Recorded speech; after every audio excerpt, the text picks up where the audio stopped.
Hi, I'm Tyler. I want to talk about how I do a chicken.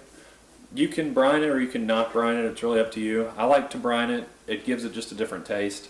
I've smoked a lot of chickens and I've just started brining, just trying my hand with it. So it's really up to you about what you do. If you want a little bit of a different taste from a conventional smoked chicken, you can brine it or you can not, whatever. So what I've done is I've just dumped a 3/4 cups of salt in here. I'm going to put all the recipe for my brine in the description. This is 3/4 cup of salt, and I'm going to add a 2/3 of a cup of sugar.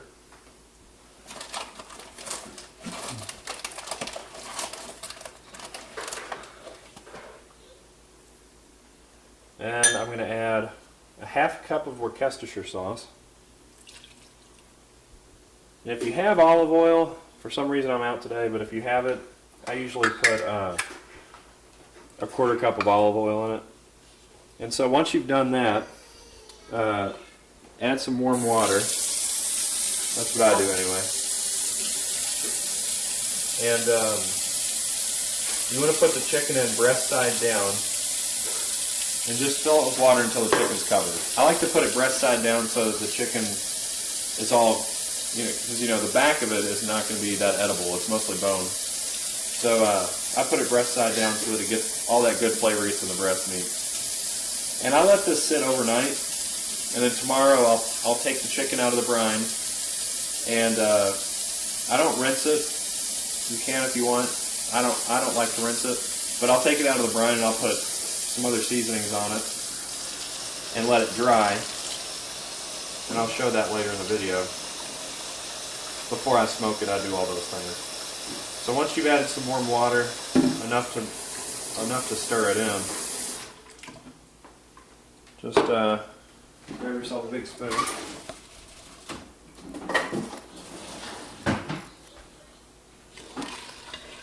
And just stir it until it dissolves into the water. This usually takes a minute or so. 30 seconds to a minute to stir it up. I like the camera moves there. You're too close. Should I scoot here? How's that? Yep. We're working on some new photography equipment. So, once you've stirred up your brine and you're satisfied that it's mostly stirred, you can go ahead and put your chicken in.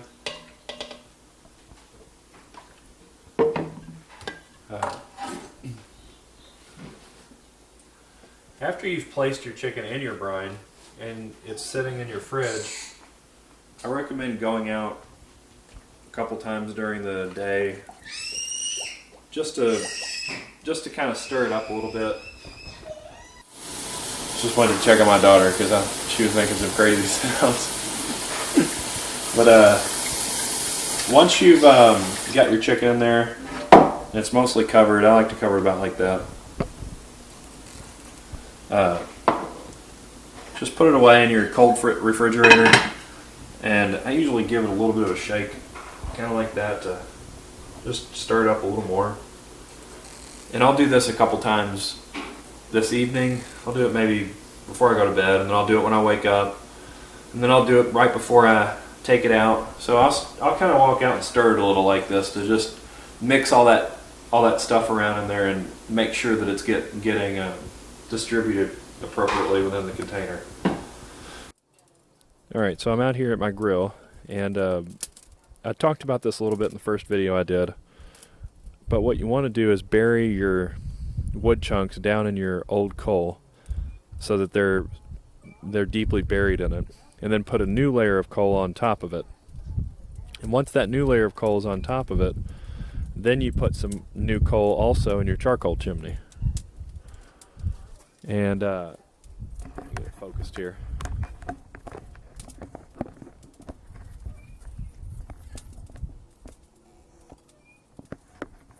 There we go. So I've put a little bit of charcoal in my charcoal chimney, and a little bit of paper in the bottom of the charcoal chimney. I lit the paper with my torch, and I'm letting the coals get a little bit hot, And while they're heating up, I've probably left them on here for about 2 minutes, maybe not even that. And they're already pretty hot, so I think I'm going to go ahead and dump them out here. And once I dump them out, I'm going to set the grilling grate and the deflector plate down in the grill basket down here. And I'll go inside. I'll choke off all the vents, just like I did in the first video. I'll choke some of the vents off, and I'll go inside while this is heating up and season the chicken and get that ready to go on this grill. Alright, so I'm here in my kitchen. I've had my chicken sitting in the refrigerator to just let it kind of dry out a little bit. And what I'm going to do is, I'm not going to put any salt on it because I brined it, and if you put a bunch of salt on it after brining, it's going to be really salty. I also don't rinse any of the brine off. Sometimes people ask you to rinse it off, some other people don't. I just take it out of the brine, I pat it dry, I set it on this cooling rack, and I'll let it sit in the fridge for about 2 hours, take it out. I put pepper on it first, because there's already a lot of, I put pepper on it first because I want the pepper to stand out over the other two seasonings that I add. I'm going to use garlic powder and onion powder, and I like the pepper to stand out a little bit. So first thing I put on it is pepper. Next I'm going to sprinkle garlic powder. And I don't measure any of these, I just sprinkle them on.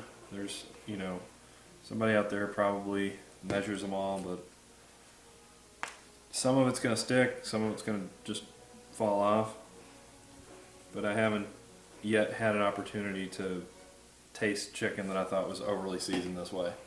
So all the chicken that I do like this tastes fine. So that's why I do it. I'm just kind of trying to cover all the surfaces with these 3 seasonings. Now if you don't elect to do a brine, you should put salt on it the same way I'm doing it now before you add the other seasonings, and let it dry brine in your refrigerator for a couple hours. We're out here at the grill, and it has developed a very unpleasant smell. It's one of the pieces of wood in there is probably caught on fire.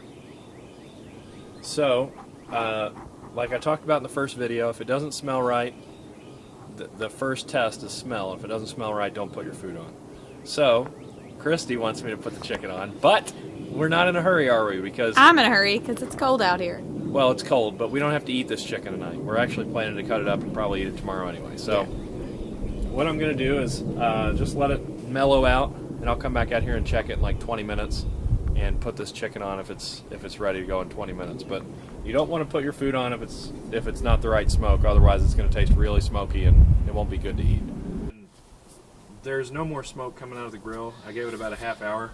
It could be that the wood chunks have burnt up and been used up now. Honestly, I'm okay with that. If the grill is less smoky, then I'd rather it be less smoky than overly smoky. I'd rather have no smoke at all even. So I'm going to open this thing up. You can still see there's a little bit of smoke coming out of there. So I'm going to put this in there just like that. I don't know if it makes a difference if you put it breast side up or not. I really don't know.